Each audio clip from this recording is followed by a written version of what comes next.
Hey, diehard Reds. Welcome back to Man United Diehard Fans, the home for every loyal Red who eats, sleeps, and bleeds Manchester United. Now, transfer season is heating up, and while all eyes are on the big money moves and big names, today we're diving into something a little unexpected, a potential signing that's flying under the radar, but might just make a whole lot of sense. We're talking about Everton striker Beto. Yes, that Beto. And a surprising call from Manchester United to go in for him this summer. For those who aren't too familiar, Beto Betouncal is a 6 feet 4 inches Portuguese striker, currently playing for Everton. He arrived in the Premier League last season from Udinese in Serie A, and while his start in England was a bit shaky, no one can deny his potential, and his recent form under David Moyes has turned heads. Age, 26, style. Physical, powerful, decent pace, thrives in direct football. Recent form, 4 goals in his last 5 starts for Everton. He's got that old-school number 9 vibe.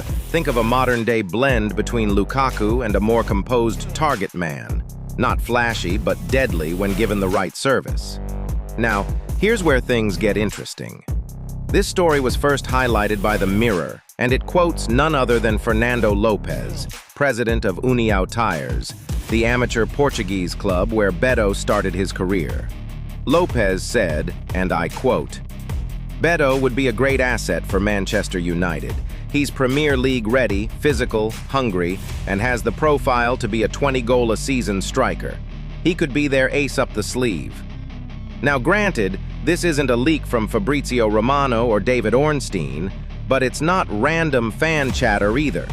When former club presidents speak up, especially from a player's grassroots past, it often signals that the player's camp might be open to a move.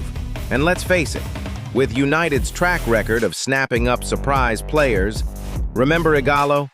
This wouldn't be the first time we've pulled off a left-field signing. Now let's talk about the actual logic behind this. Right now, United are looking at options to strengthen our attack, especially with Amorim coming in and Cunha reportedly close to joining. We know Rasmus Højlund is our long-term project, but let's be real. He can't carry the full goal-scoring burden across 50-plus games. We need another striker who can offer something different.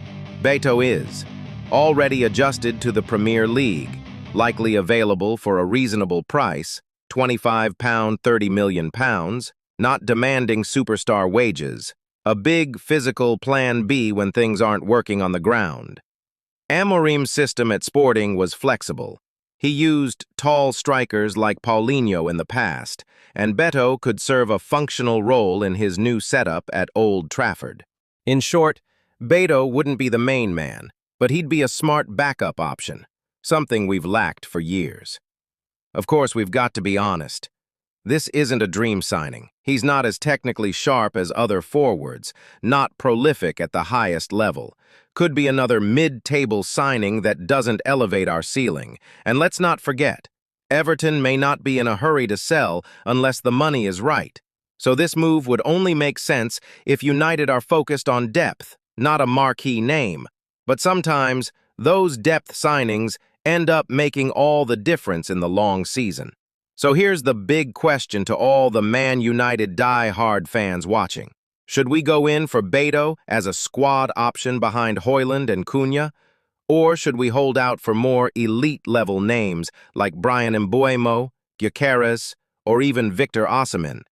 Because sometimes it's the surprise moves, the Ighalos, the Chicharitos, that save a season. We want to hear from you in the comments. This is your channel, your voice, and your club. Make sure to drop a like if you enjoyed the video, hit that subscribe button if you haven't already, and turn on notifications because we've got more transfer breakdowns, match previews, and raw fan reactions coming every day. This has been Man United Diehard Fans, where we keep it real, keep it red, and always keep it united. See you in the next one. Glory, glory, Man United.